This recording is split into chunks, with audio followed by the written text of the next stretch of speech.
Está no ar. Gente que fala. Gente que fala. Tem texto e direção geral do jornalista Fausto Camunha. Gente que fala. Reúne de segunda a sexta-feira formadores de opinião para discutir as principais notícias do dia. Gente que fala. Tem o selo de qualidade APCOM.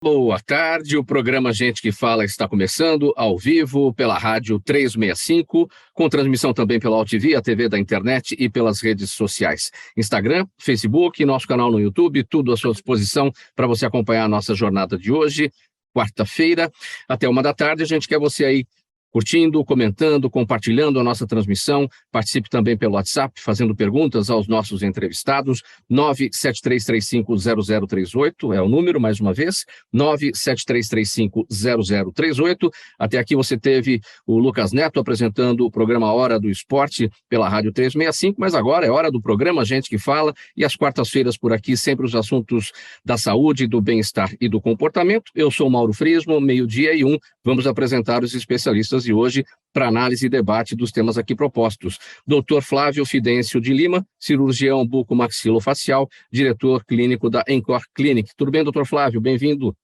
Tudo bem? Boa tarde a todos aí do programa Gente que Fala, da Rádio 365.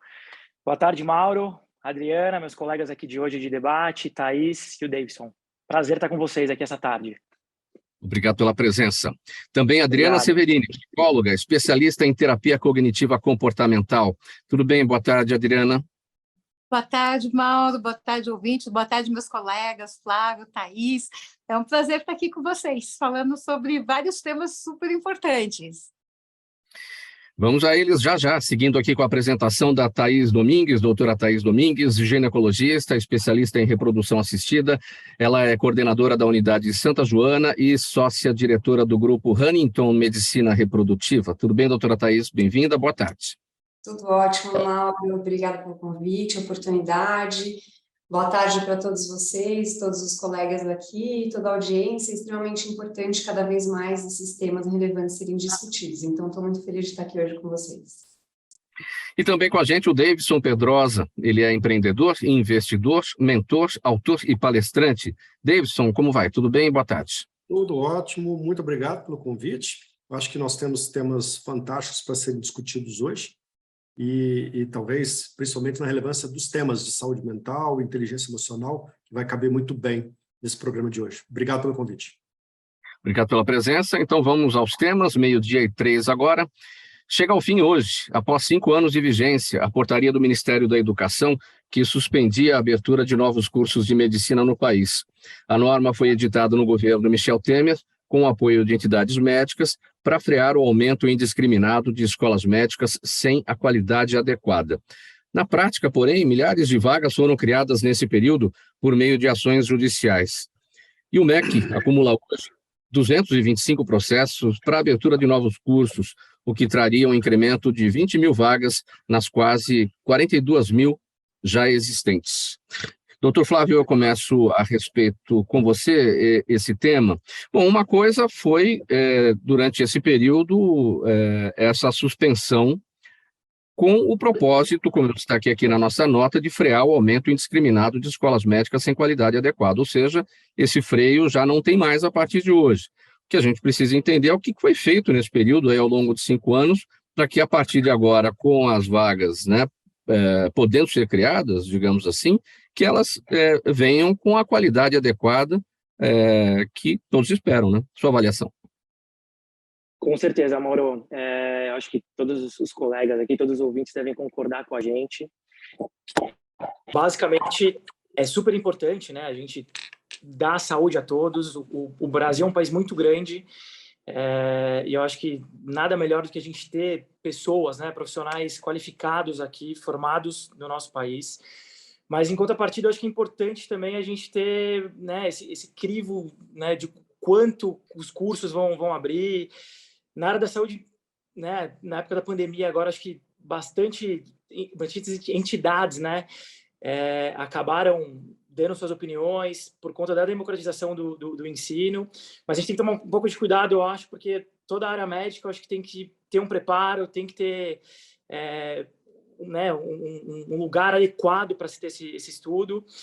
E eu sou a favor, né, que se crie vagas, mas que se crie também, sei lá, provas aí de qualidade para a gente saber se quem está no mercado aí são profissionais que realmente são capacitados para atender aí o público. Outra visão médica por aqui, doutora Thaís, portanto, chega ao fim aí o veto de 5 anos a esses cursos de medicina, o veto que termina hoje. Enfim, o mesmo questionamento. O que será que foi feito ao longo desses 5 anos para que, a partir de hoje, de fato, as coisas melhorassem aí, que a gente tenha as vagas aí em crescimento? Sempre é muito importante aumentar a quantidade de profissionais, mas que todo mundo passe pelas melhores cadeiras do aprendizado. Mauro, eu acho super importante isso. Eu gostaria de ter essa resposta das entidades aí responsáveis para saber o que realmente foi feito, né? Quais foram os critérios exigidos e se eles realmente foram seguidos. Porque, como o Flávio falou, é importante ter um número maior de vagas, com certeza. Nós temos um país continental, muito populoso, que precisa, principalmente nas áreas mais remotas, de uma assistência mais adequada à saúde. Mas eu queria trazer um ponto aqui, acho que não é só a falta de profissional, é a falta de condições adequadas para que esses profissionais atuem. Então, nessas áreas mais remotas, muitas vezes falta luva cirúrgica, né? Então, não adianta ser bem formado ou não, ele não tem o mínimo de pré-requisito para atuar.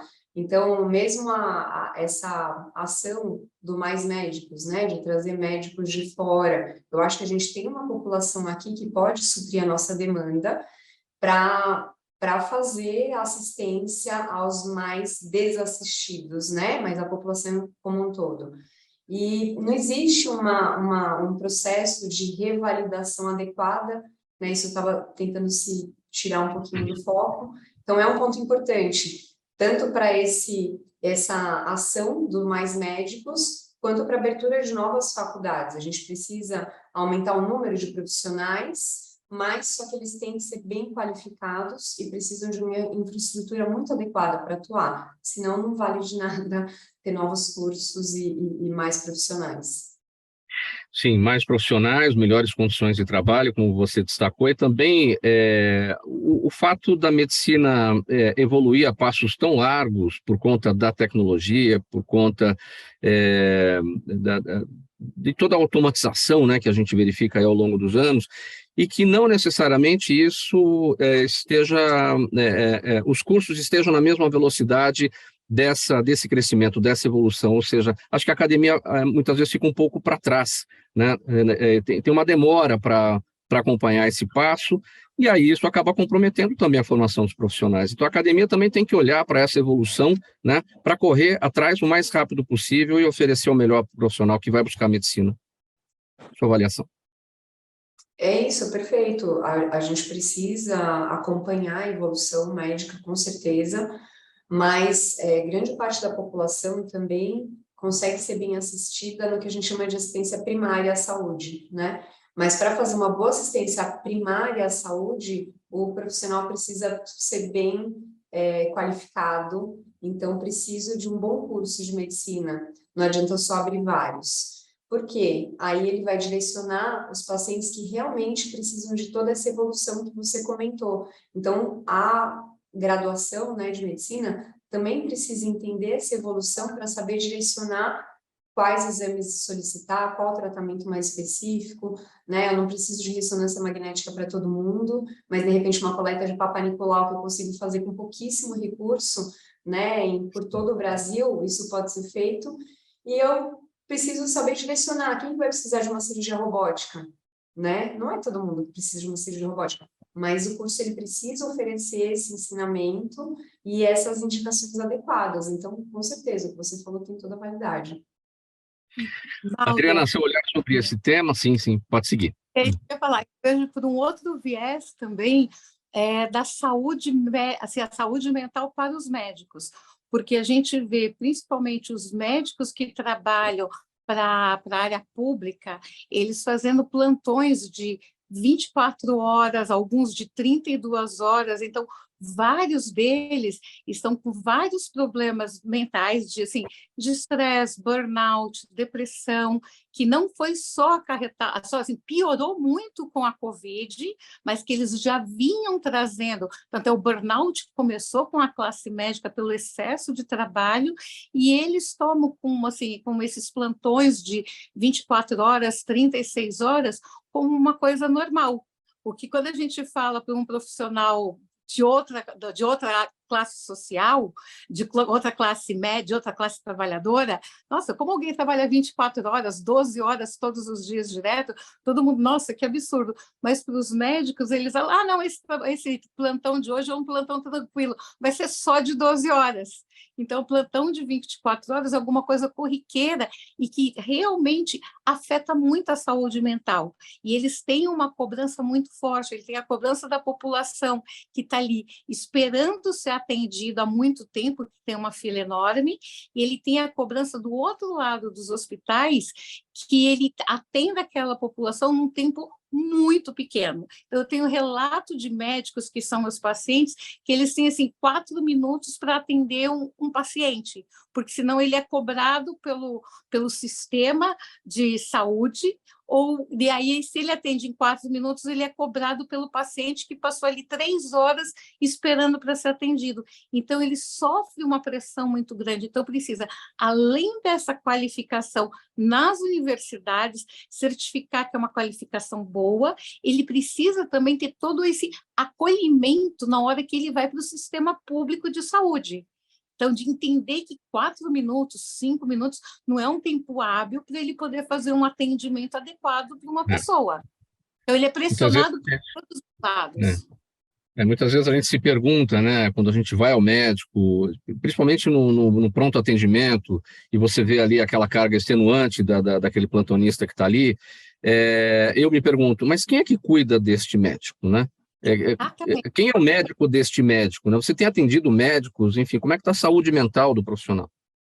Ele está extremamente extenuado, ele está estressado, muitos médicos estão em depressão justamente por isso, porque essa falta de cuidado, de precisar fazer uma carga horária excessiva, eu acho que faltam profissionais ainda no mercado para atender essa área de pronto-socorro público, mesmo os pronto-socorros particulares, que fogem dos hospitais mais elitizados. Então, você pega hospitais particulares, mas que não são tão elitizados, porque as pessoas acabam não querendo trabalhar nesses hospitais pelo salário que eles recebem, e aí acabam precisando fazer muitas horas de trabalho e são muito requisitados.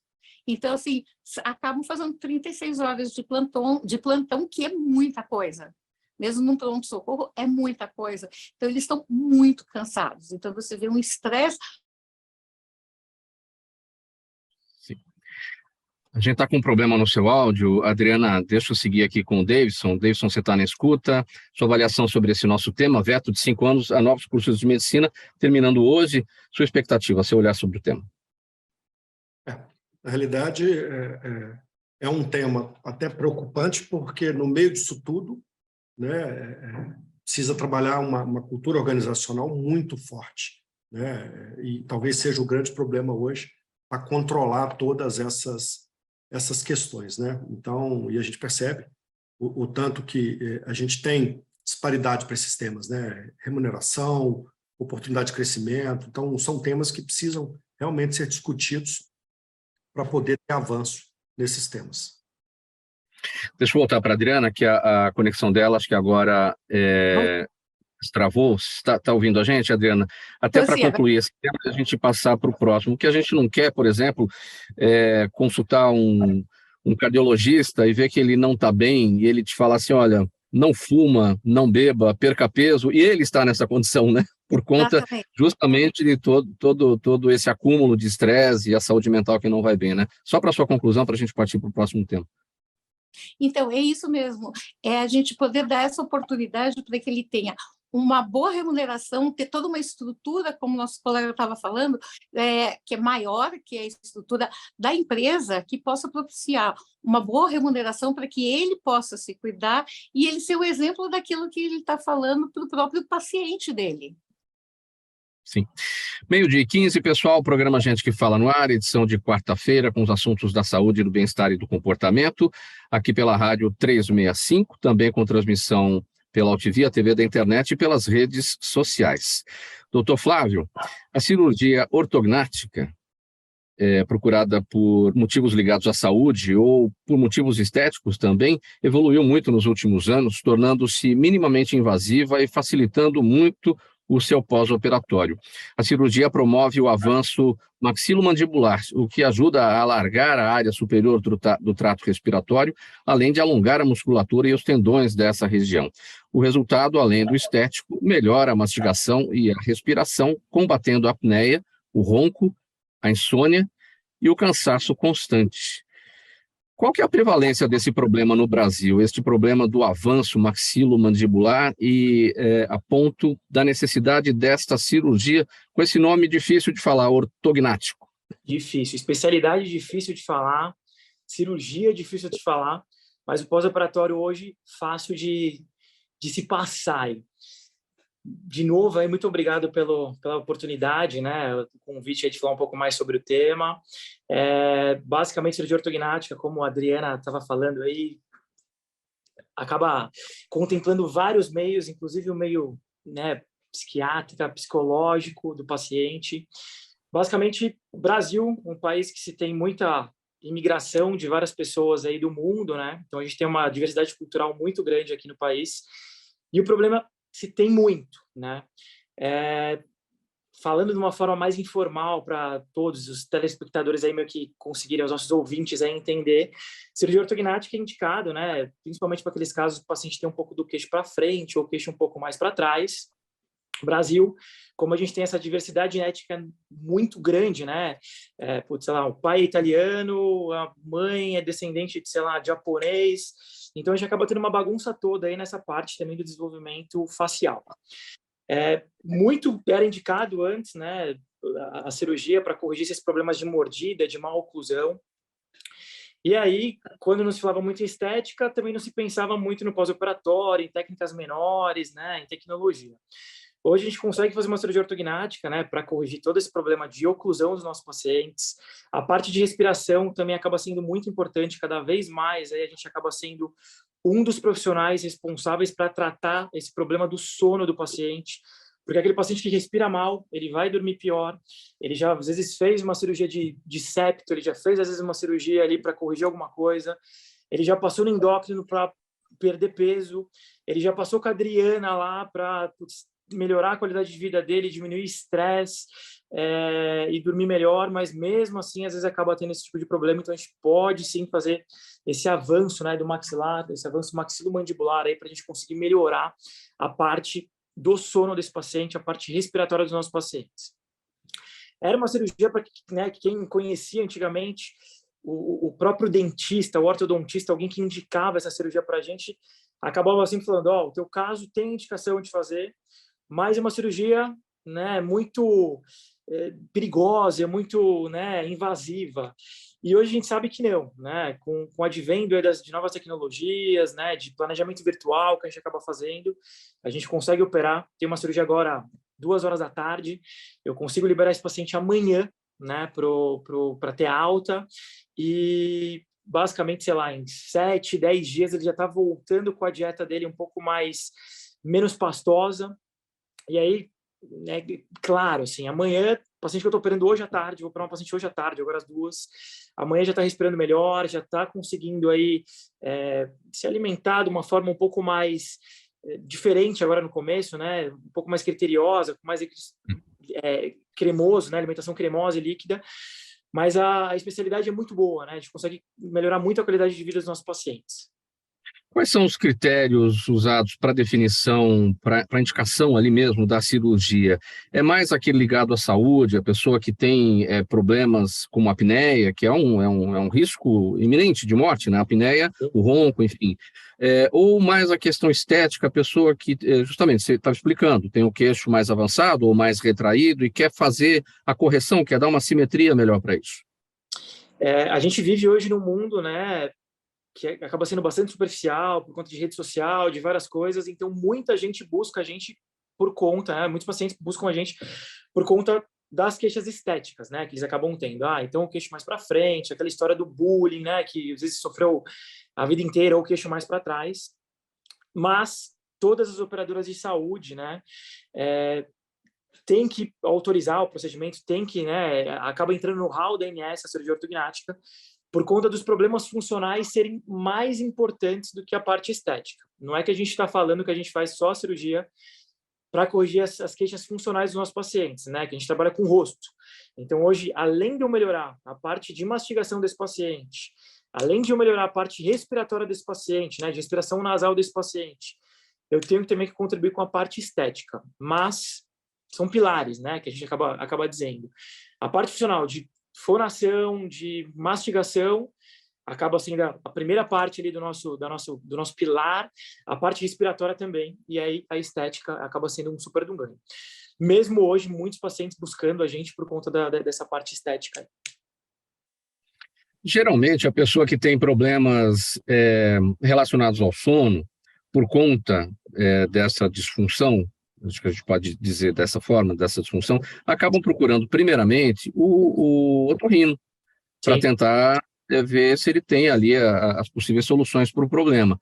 O otorrino está preparado, ele conhece essa área para falar, olha, a gente vai ter que fazer um trabalho interdisciplinar aqui, vou te ajudar, mas a gente vai ter que fazer a cirurgia, e o outro profissional, vamos atuar junto. Como é que está essa combinação profissional para chegar aos resultados bons? Nessa parte da apneia, graças a Deus, existe a otorrinolaringologia, porque são basicamente esses profissionais que acabam indicando mesmo os casos para a gente.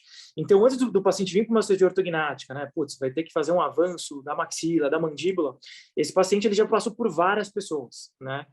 Muitas vezes começa com a parte do endócrino, às vezes para perda de peso, depois vai para o psicólogo para, né, ajudar nessa parte de distúrbio de sono, de distúrbio alimentar. Depois disso, o paciente descobre que ele não está respirando tão bem pelo nariz, né? Que está roncando mais. Então, se faz ali alguns exames, né? Para ver como está a qualidade. Muitos desses pacientes já fizeram algum tipo de procedimento antes de chegar na cirurgia ortognática. E hoje, graças às mídias sociais, graças ao aumento de cada vez mais os casos, né? A gente consegue divulgar mais. O otorrino acaba mandando 90% dos casos de apneia aí pra gente. E a gente também acaba mandando para os otorrinos, aí, casos às vezes que vem do ortodontista, né, do dentista do aparelho, também a gente acaba devolvendo aí para mim. Eu costumo dizer que o paciente nunca é nosso, né? Eu acho que a gente está aqui com várias especialidades, o paciente é do mundo, né? Então, a gente tem que criar isso, né? Essa ideia da equipe multiprofissional para a gente conseguir atender o paciente como um todo, né? O rosto está no corpo, a saúde mental está também, então é tudo muito interligado, né? A parte ginecológica, tem paciente que a gente já teve paciente com infecção de urina, Thaís, que a gente deixou de operar, mas é uma cirurgia que é na boca, uma cirurgia que é porque, né? E procura ginecologista, tudo certinho, porque a gente atende o paciente como um todo. Isso é muito importante. Esse recado a gente dá para os nossos ouvintes aí. O paciente não é só seu, doutor Flávio, o paciente também é da Adriana, antes, né? Aqueles que se queixam, não é, Adriana? Que se queixam, por exemplo, da própria aparência e acabam, enfim, tendo problemas com bullying, como destacou o doutor Flávio, e também o próprio trabalho posterior, né? Nessa interdisciplinaridade da recuperação da cirurgia, não é, Adriana? Isso, porque assim, ela vai mudar, ela vai precisar se reconhecer como porque o rosto é a primeira coisa que a gente vê, né? Então a gente vai precisar se reconhecer com esse novo rosto, porque vai mudar. Se você tem o queixo um pouquinho para trás, o ceraprognato mais para frente, então como que você se vê agora com esse rosto novo, diferente, e você passa por todo esse processo de você se assumir com esse rosto novo, que você vai, às vezes, mesmo que você goste, você estranha um pouquinho, as outras pessoas também estranham, e é legal esse processo. E muitas vezes as pessoas começam me procurando, até eu encaminho também, eu falo, olha, vale a pena você buscar um ortomaxilo, porque esse é um bucomaxilo, porque assim, aquela vem, eu não estou dormindo, eu acho que eu estou com ansiedade, e aí você vai tendo diagnóstico que ela não está dormindo, porque ela dorme mal, porque eu falo, será que você não está roncando? O que você acha de você procurar um neuro, para de repente você fazer uma polissonografia, que talvez você não esteja dormindo, não por ansiedade, porque você começa a perceber que não é ansiedade, é alguma coisa física. E a gente tem que ter esse perfil, essa sensibilidade, a hora que você está fazendo o diagnóstico, a anamnese desse paciente, para perceber se é alguma coisa psicológica ou se é física mesmo, porque se for física, ela precisa fazer, ela faz uma polissonografia, porque ali ela percebe que ela está tendo problema de sono físico, não é porque ela está ansiosa e não está dormindo, ela acorda porque ela não consegue respirar. E aí ela precisa fazer o tratamento físico e depois ela faz durante e pós a cirurgia esse acompanhamento para ela acostumar com ela e também para acostumar com a autoestima, porque isso mexe muito com a autoestima no sentido positivo, que ela começa a se sentir bem, ela começa a se sentir bonita, bonito, porque alguém que sofreu bullying, infelizmente sofre bullying por ser diferente e, de repente, ela deixa de sofrer bullying e passa a ser uma pessoa bonita. Só que, às vezes, aquele que sofreu bullying agora está bonito dentro dos padrões que a gente tem da sociedade. Ela passa a ser uma pessoa que causa bullying. Então, você tem que encaixar bonitinho para ela não ser uma pessoa que faz o bullying agora. Doutora Thaís, como é que esse assunto, esse tema se encontra com a sua área? Eu ia até para complementar, né, o que os dois falaram, como é extremamente importante essa equipe multidisciplinar, porque eu atendo infertilidade, e eu já tive muitos homens que apresentaram alteração seminal importante por não ter um sono adequado, né, então fizeram correção ou tratando a apneia, com CPAP, aparelho, enfim, ou fazendo cirurgia. Então, é muito importante entender que não é só o ponto ali, eu tenho uma alteração seminal, vou fazer uma fertilização in vitro.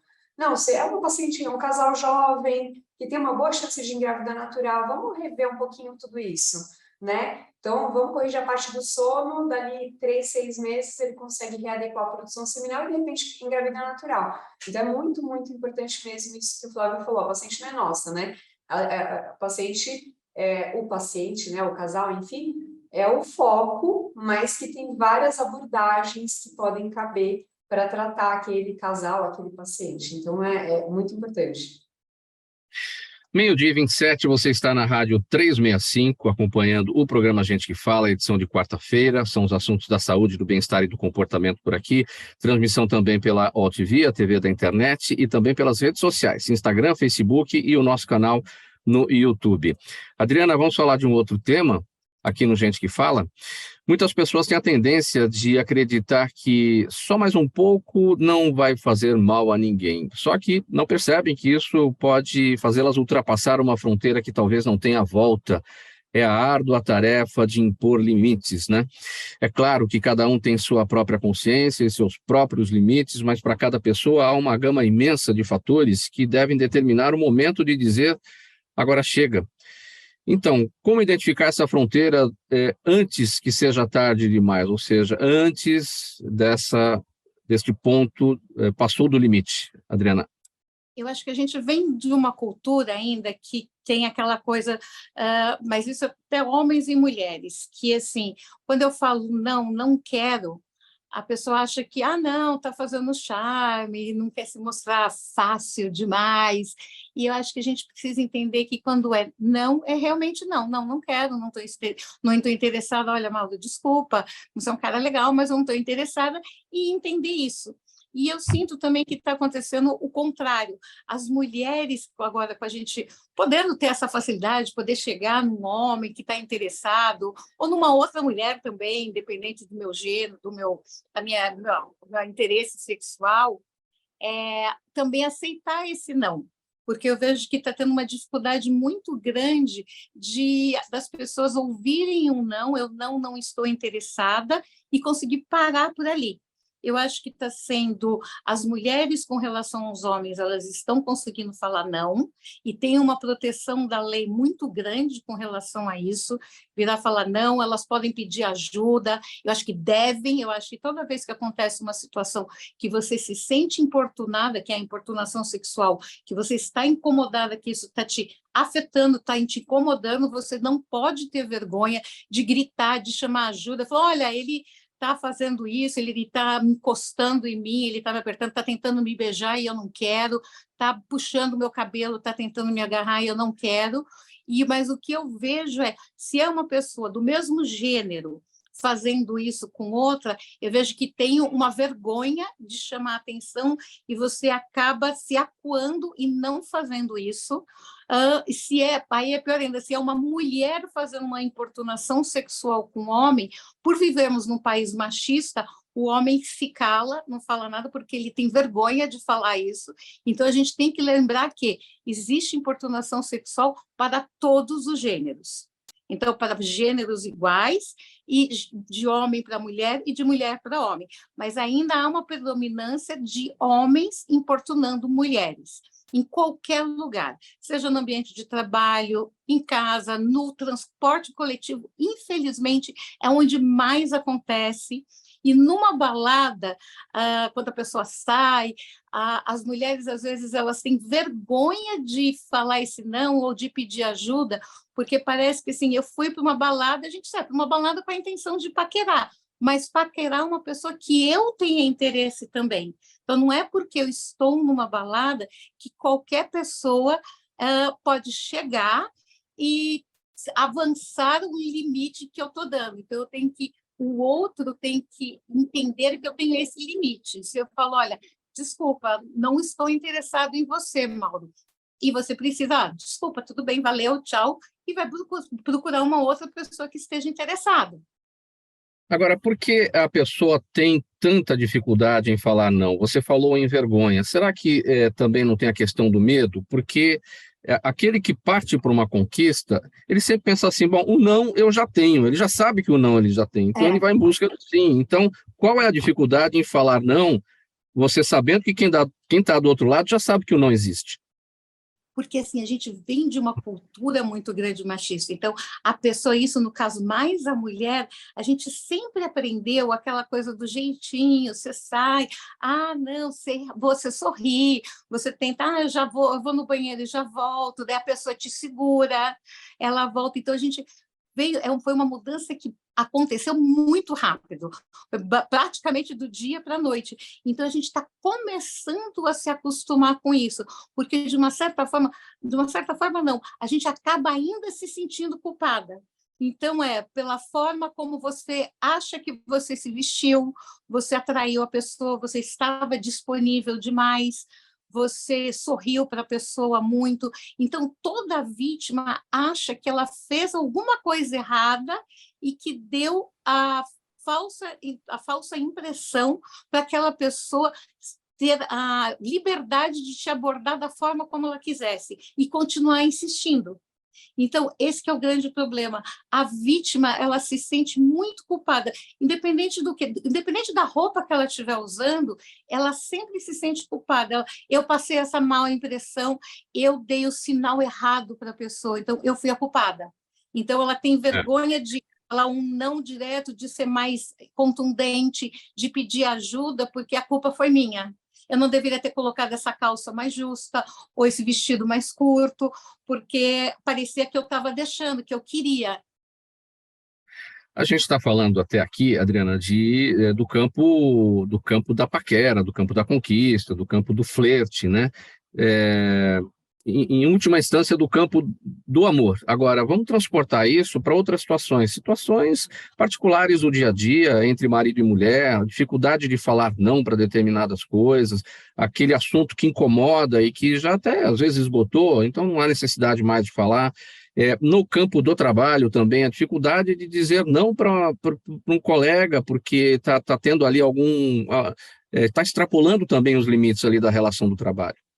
Porque a gente tem muito medo de ser considerado chato, a gente gosta de ser querido, todo mundo gosta de ser visto como uma pessoa legal, simpática, se não é simpático, mas alguém que é legal, que é bem quisto, gosta de ser gostado das pessoas. Então, você vem e me pede uma ajuda para um trabalho, eu estou super sobrecarregada, tudo bem, Mauro, eu faço, não tem problema. Aí você Mas, na verdade, vem você queria falar não, né? Não, eu queria ir embora. Você chega assim, vai ser feriado sexta-feira, você não é nem meu chefe, você é meu colega de trabalho. Você chega para mim na sexta-feira, às 6 horas da tarde. Poxa, Adri, dá para você me dar uma mão nisso aqui que eu vou ter que entregar na segunda-feira? Você respira fundo e fala, tudo bem, Mauro, você é meu amigão, claro. Sim, claro, com todo prazer. Muito, isso eu recebo muito no consultório, a grande dificuldade que as pessoas têm de falar não. E o que está por trás disso é o medo de ser rejeitado, o medo de ficar sozinho, o medo de não ter amigos, o medo das pessoas não gostarem de mim. Então, acaba sendo uma baixa autoestima. Então, eu preciso agradar as pessoas para que elas gostem de mim. Então, se eu te falar um não, você deixa de gostar de mim, daí você vai falar para a doutora Thais, vai falar para o doutor Flávio, vai falar para todo mundo, eu falo, olha, você não pode contar com a Adriana me largou na mão. E aí, isso é uma fantasia minha, na minha cabeça. Então, em uma fração de segundos, eu já penso tudo isso, e aí eu tenho medo e eu aceito. Então, eu sou aquela pessoa que está sempre aceitando, sempre aceitando, sempre aceitando, e isso vai fazendo mal para mim, porque o que acontece? Eu vou me colocando sempre em último plano. As pessoas vêm sempre na frente, eu vou sempre tentando agradar todo mundo. Eu sou aquela pessoa que sempre agrada, a boazinha. Então, sempre agradar, ou sempre, né, tentando ajudar, para descambar, fala o português bem claro aqui, para descambar por trouxa rapidinho. A gente precisa sempre pensar. A minha sogra sempre falava, quando alguém te pede alguma coisa, a gente tem que fazer 2 perguntas. Eu posso ajudar aquela pessoa? Realmente está dentro da minha possibilidade? Se tiver, legal. E a segunda pergunta é, eu quero? Se eu não quero, eu não faço. Então, assim, porque às vezes eu posso, mas eu não quero, e às vezes eu quero, mas eu não posso. E acabou. E não pode ter medo de falar, olha, Mauro, desculpa, você vai me pedir isso aqui na quinta-feira, véspera do feriado, 6 horas da tarde, desculpa, segunda-feira eu estou aqui, eu te dou uma super mão, mas hoje, poxa, desculpa, não vai dar? Uhum. E aí, eu posso ficar mais meia hora, mas mais que isso não dá. Então, a gente precisa dosar e aprender a falar não, porque não vai ser um não daquela pessoa que é seu amigo de verdade, que gosta de verdade de você. Exatamente. Porque se a pessoa te rotular depois, porra, você não me ajudou, não sei o quê, papapá, achei que você era meu amigo, ela que não é amiga. Se a pessoa te rotular, ela que não é amiga. Amiga, ela estava usando da sua boa vontade, do seu lado bonzinho / bobinho, para poder te sobrecarregar de trabalho, de coisas que não te deviam. Às vezes, na vida pessoal também, é aquela coisa que a pessoa está lá, bebeu, não vai chamar Uber, e fala, ai, Adri, eu bebi demais, dá para você vir aqui me buscar? Opa, peraí. E aí você vai uma vez, mas toda vez? Calma, tudo tem um limite. Muito bem, 12h37, então, diante da frase não é não, a gente segue aqui com o programa Gente que Fala, pela rádio 365, também com transmissão pela OTV, a TV da internet e pelas nossas redes sociais. 22 minutos para 1 agora, pulou o relógio. Doutora Thais, o congelamento de óvulos chegou ao mercado de trabalho, é isso? Com a crescente busca pela técnica, as grandes companhias viram nela uma oportunidade de benefício para atrair e reter talentos. Segundo estudos recentes, pelo menos metade dos profissionais não tentaria encontrar outras oportunidades de trabalho caso os benefícios atualmente recebidos suprissem suas necessidades. E uma vez que por aqui o congelamento pode custar entre 15 mil e 30 mil reais em média, não dá para negar que há um fator de atratividade neste tipo de benefício. São as grandes empresas que estão olhando por aí, vendo aí o congelamento de óvulos de fertilização como benefício trabalhista, doutora? Sim, Mauro, esse é um tema cada vez mais discutido nos últimos 5 anos, pelo menos, vem crescendo um interesse maior em relação a isso. Por quê? A mulher, isso vai um pouquinho também no raciocínio anterior da hora de impor limites, né? Porque a mulher começou a se emancipar, se inserir no mercado de trabalho, e uma coisa leva a outra, tudo vem na frente, e a maternidade está lá para frente, postergada. Só que a natureza não é justa conosco, não entendeu esse nosso recado, e a gente continua perdendo óvulo, quantidade e qualidade ao longo da vida. E quando a mulher se sente pronta, quer seja profissionalmente ou pessoalmente, ela já está com poucos óvulos, já vivencia infertilidade, já tem maiores riscos ali para a sua maternidade em si. Então, o que a sociedade tem vislumbrado com tudo isso? Opa, é hora de eu fazer mudar um pouquinho a minha estratégia de aconselhamento em relação ao planejamento familiar. Antigamente, na época das nossas mães, avós, o planejamento familiar era de contracepção e atualmente de concepção. Então, quando eu vou querer engravidar, quantos filhos eu vou querer ter? E as empresas entenderam isso, começaram a entender um pouco mais isso e falaram, opa, essa profissional aqui ela é muito importante para mim. Então, deixa eu garantir, ou pelo menos dar um seguro, né? Que não é uma garantia, mas é um seguro, para que ela se sinta mais confortável em ter filhos um pouquinho mais tarde, e eu mantenho essa alta performance dela, enfim. Então, tem uma dupla via, e esse benefício ele favorece tanto o empregador quanto a empregada, né? Vamos dizer assim. Então, realmente, isso tem sido ofertado, felizmente, por um grande número de empresas, principalmente as grandes empresas. Grandes empresas brasileiras, multinacionais, quem é que tem um olhar para esse ponto? Começou com multinacional, né? Acho que meio como um exemplo, assim, mas tem grandes empresas brasileiras que já oferecem isso, já ofertam isso. Serasa, por exemplo, é uma delas, enfim, tem várias empresas focando isso, Mercado Livre, várias grandes empresas. Então, acho que esse é um movimento geral mesmo, para entender esse momento das mulheres inseridas no mercado de trabalho e como eles podem, é a saúde fértil, né? Não é a saúde física para outros fatores, mas a saúde fértil, que é super importante também, para o bem-estar dela, para a cabecinha dela, né, Adriana? Para ela entender que ela não precisa ficar com aquele container no ombro e decidir agora, meu Deus do céu, o que eu vou fazer? Se eu engravidar agora, eu vou perder meu emprego, eles vão colocar o meu amigo, porque ele é homem e ele não tem esse problema de licença maternidade, amamentação, criança com febre, saindo da creche, enfim. Eu não quero engravidar agora, eu quero engravidar daqui 2 anos, senão ela vai ter 40. E o panorama todo muda, né? E acaba sendo um planejamento familiar, até trabalhado com a própria empresa, chega a esse ponto, ou seja, a empresa está sabendo exatamente o que aquela funcionária imagina no seu planejamento familiar, o momento da maternidade? Eu não sei se imagina, porque nem todos os profissionais, né, os funcionários têm tanta intimidade assim com seus gestores, né? Mas eles acabam entendendo o recado se ela busca o congelamento. E antigamente é muito interessante isso. Uns 10 anos atrás, nós começamos a abordar algumas empresas para fazer esse vínculo, para fazê-los entender que o planejamento familiar mudou, para proporcionar essa oportunidade para suas funcionárias. E antigamente, olha o que eles falavam há uns 10 anos atrás. Não, se eu propor isso para as minhas funcionárias, aí que eu estou perdido, todas vão querer engravidar e eu vou perder todas as funcionárias. Não, é o contrário. Você vai ter mais disponibilidade, né? Uma mãe. Então, a que vai buscar o congelamento, eles entendem que ela quer ser mãe, mas também estão entendendo que não é naquele momento, né? Então, acho que tem um entendimento disso, talvez não tão abertamente dividido. Há uma quebra de paradigma aí, ou um início para essa quebra de paradigma.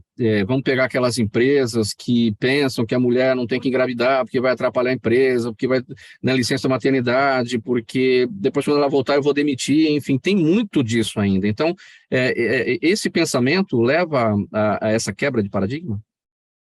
Sim, lógico que, assim, um pouco da mentalidade geral precisa mudar, porque, como a Adriana falou, nós vivemos num mundo ainda machista, por mais que vários paradigmas tenham sido quebrados e vários conceitos tenham sido ajustados, né? Ainda tem essa máscara da mulher ali, esse preconceito, que eu vou perder muito dinheiro porque ela sai de licença maternidade, ela vai ter que sair mais cedo para buscar o filho na escola, ela vai ter que sair numa emergência quando o filho está com febre.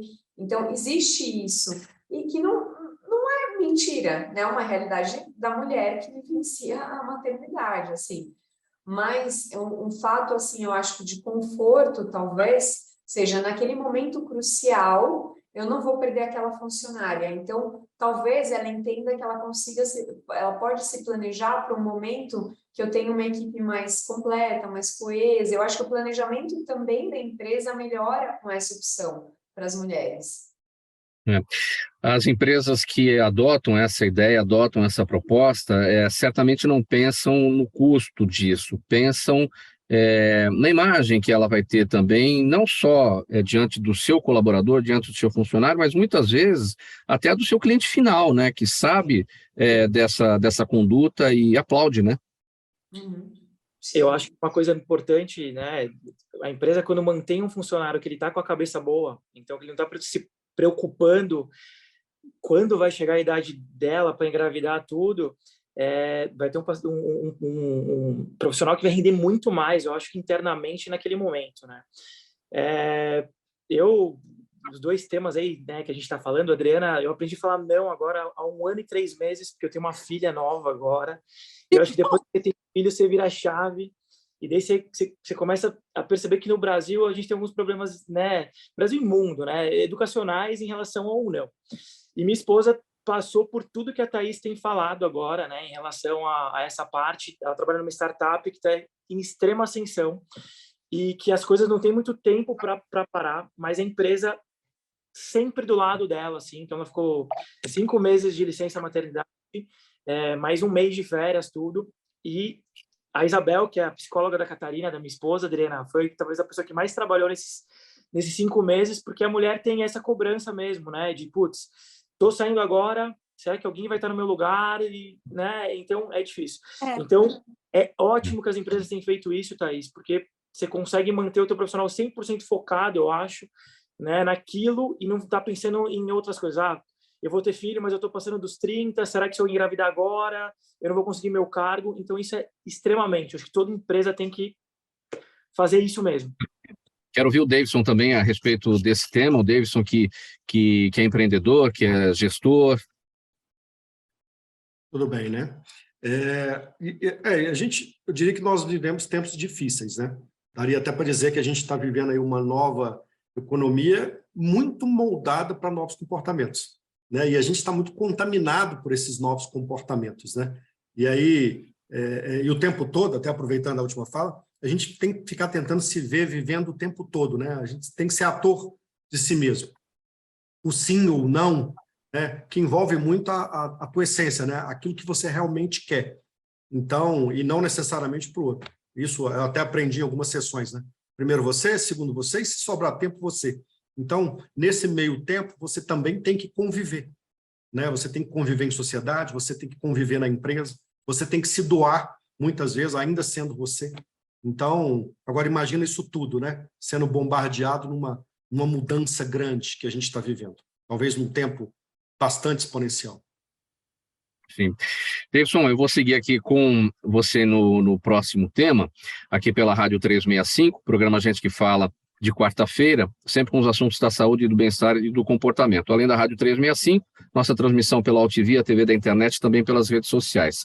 Olha, a geração Z, que é formada por aquelas pessoas que nasceram a partir de 1995, encontrou uma nova solução para o esgotamento no trabalho, a demissão silenciosa. A ideia é simples, não fazer nada, além da descrição da vaga para a qual foi contratado e ser condizente com o salário recebido. As health techs, ou as startups de saúde, sofreram muito com isso no último ano, além de terem promovido algumas demissões em massa. Mas se nenhuma grande mudança no horizonte, sem nenhuma mudança grande no horizonte, como elas podem evitar o problema, manter a eficiência e reter talentos agora, daqui para frente, Davidson? Então, para falar a verdade, eu não acredito que seja uma questão exclusiva da geração Z no ambiente de trabalho. Eu diria que há uma contaminação, né? Então, principalmente no pós-pandemia, muita gente, eu diria todos nós, descobrimos talvez esse olhar para nós mesmos, né? Cá para nós, quem não quer ficar no home office, mas é claro, não funciona home office para todo mundo, né? Então, e ao meio, né, eu diria no meio do caminho, né, houve uma crescente muito grande para a inovação, para a disrupção, eu diria num tempo bastante exponencial. Então, imagina o seguinte, né, seja a própria geração Z, né, porque essa geração Z, a gente está falando de uma geração Z, que tem muitas questões, né, a serem discutidas em relação à autenticidade, à disrupção, o próprio ato de vou fazer o mínimo necessário, né, mas cobrando o máximo da sociedade. Então, quer dizer que ela precisa trabalhar nela isso também, né? Até porque aquelas questões, por exemplo, de pensamento crítico, né? A própria inteligência emocional, que foi, inclusive, bastante falada pela Adriana. Agora, imagina, poxa, a gente quer flexibilidade, a gente quer comportamento positivo do outro, né? Agora, ao mesmo tempo, a gente não quer entregar um comportamento proprietário. Então, dá para perceber que no meio do caminho a gente tem um problema muito grande com gestão de pessoas. Aí, é óbvio, isso vem para as organizações. Então, óbvio, né, nesse caso específico, dá para imaginar que as áreas de saúde sofreram bastante, mas tem o que fazer, não só as áreas de saúde, mas todas as organizações têm como trabalhar missão, visão e valores mais próximos do que a sociedade quer hoje. Obviamente, uma sociedade que quer um tanto de coisa ao mesmo tempo, né? Uma sociedade hoje que vem trabalhando, por exemplo, com demissão silenciosa, né? Ou o que nós falamos agora da autodemissão. Então, imagina, um turnover voluntário, no meio do caminho, as organizações que são marcas representadas por pessoas, tendo que trabalhar muito. Aí dá para a gente listar alguns pontos. Tem que trabalhar muito cultura organizacional, né? Se o cara não é claro, se ele não é consistente, se ele não define muito bem os valores dele, né, a visão da organização, como é que ele cria um ambiente de trabalho mais favorável para essas pessoas, né, que precisam, obviamente, se sentir mais engajada, mais comprometida? Agora, imagina, comprometida e engajada no office e no home office. Muitas vezes vai acontecer, né? Agora, e quando não tem essa opção do home office? Como é que a gente faz isso? Então, dá para imaginar que o cara hoje, ele quer remuneração competitiva, né? Porque ele está observando o mercado. Falaram aí agora, por exemplo, do mundo das startups, né? Altamente expansivas. Poxa, a gente está vendo isso. Então, muitas vezes eu passei 10, 15 anos dentro do meu trabalho e não tive tantas oportunidades. Então, aí dá para imaginar que eu tenho que discutir salário, eu tenho que discutir benefícios competitivos, porque o mercado hoje ele é mais globalizado. As pessoas sabem do que está acontecendo. Talvez isso não acontecesse há alguns anos atrás. Então, imagina o seguinte, a gente tem as outras questões associadas à oportunidade de crescimento e desenvolvimento. Talvez a gente vivia anteriormente na ideia simplesmente de controle, né? De produção em série. Agora não. Agora a gente imagina que dentro das organizações a gente precisa se sentir como um organismo vivo de verdade. A demissão, o Davidson, a demissão silenciosa, ela é a prática da demissão silenciosa. Quem faz isso de forma consciente ou é inconsciente? Porque inconsciente tem aquela coisa da falta de motivação. Então, eu não estou motivado, eu vou deixando as coisas para lá. Inconscientemente, a pessoa está provocando a demissão dela porque ela não está motivada para cumprir o papel, né? Ou ela faz isso de propósito, é consciente? Vamos até entender o seguinte, até porque foi falado desse tema. E me permite se eu não estiver pronunciando adequadamente o tema, né? Tem muitas questões associadas a burnout, né? As pessoas estão estressadas, estão estafadas, muitas vezes não só pelo ambiente organizacional, mas também por aquilo que carrega das suas experiências familiares em casa, né? Agora, tem o burnout, né? Tem aquele cara que simplesmente não quer. Ele acordou e não quer. Pegar um exemplo, burnout é muito comum nas crianças, nos adolescentes, né? Talvez, acredito que a Adriana saiba explicar melhor isso. O cara não quer, o meu menino, pô, você vai arrumar a cama, não quer. Mas ele está de burnout? Não, ele está de burnout. Ele está simplesmente enjoado daquilo que ele fazia o tempo todo, naquela ideia de comando e controle. Então, eu acredito que a gente esteja vivendo uma fase onde as pessoas não entenderam muito bem o papel delas na sociedade, principalmente, por exemplo, dentro das organizações, na missão, né, de cumprir missão, de cumprir valores, de cumprir metas e objetivos. Então, há uma grande confusão nesse tema. Obviamente, é mais fácil a gente não querer. É mais fácil eu simplesmente bater o cartão. Mas, ao mesmo tempo, eu cobro por qualidade, eu cobro por boa prestação de serviços. Se eu cobro do outro, eu deveria entregar a mesma coisa. Eu concordo com eu fui de RH, eu fui diretora de RH, eu trabalhei por 20 anos em RH, e eu deixei RH totalmente, porque eu fiz um processo de transição, e eu deixei RH 100% há 15 anos. E eu sinto que a área de recursos humanos mudou muito pouco. Eu falo assim, eu conversando com meus pacientes, eu tenho colegas que são diretores, e assim, os C-levels, e eu vejo que a RH mudou muito pouco, continua falando da mesma linguagem de coisas que eu falava há 15 anos atrás. E eu vejo isso, que as pessoas, essa geração Z, ela pede muito, mas ela entrega muito pouco. Então, e às vezes eu questiono com meus pacientes, teve uma época que teve aquele boom de muito emprego, que não está acontecendo agora, e eles estão se assustando muito com essa falta de emprego. Você pega as pessoas de Haiti, que dizem, pedi aqui, tinha 10 propostas de emprego daqui 2 semanas, e agora não está tendo. E eles, porque eu via muito assim, você falou do Baralt, que era bem assim, eu não estou afim, porque eu sei que eu arranjo outro emprego daqui a pouco, no mínimo ganhando a mesma coisa. E agora eles estão muito assustados porque não está acontecendo, porque eu via uma geração que às vezes estava acostumado a exigir demais e a entregar menos. A única questão que eu acredito, Adriana, até para não penalizar a geração Z ou a milênio, há um comportamento comum, inclusive, da nossa geração, né? Esse burnout, esse não querer mais. Agora, se a gente for levar isso para dentro do ambiente corporativo, dá para imaginar o seguinte, a liderança, hoje, o líder ele tem que ser mais efetivo, até para poder saber administrar essas questões, seja de Y, seja de Z, seja de milênio, né? É claro que talvez se eu fosse dar exemplos aqui, eu tivesse muitos exemplos para a geração Z. Por exemplo, eu fui CEO de uma grande organização, agora recente, e, obviamente, portas abertas, comunicação direta. O cara chegava, não é Z, né? Talvez fosse Y, talvez fosse, não importava mais. Eu quero café. A gente não pensa em café, o CEO está pensando em resultado. Então, tá bom, então põe café. No dia seguinte, volta o cara e fala assim, não tem café fraco. Então, põe uma garrafa de café fraco e outra de café forte. Mas não tem chá. Então, você passa a semana inteira administrando chá, café forte, café fraco. Mas não tem cerveja, está na moda das startups, então põe a cervejeira. Mas vem o outro e fala assim, poxa, mas eu não bebo cerveja, eu bebo coca. Então, põe coca, mas não tem a zero.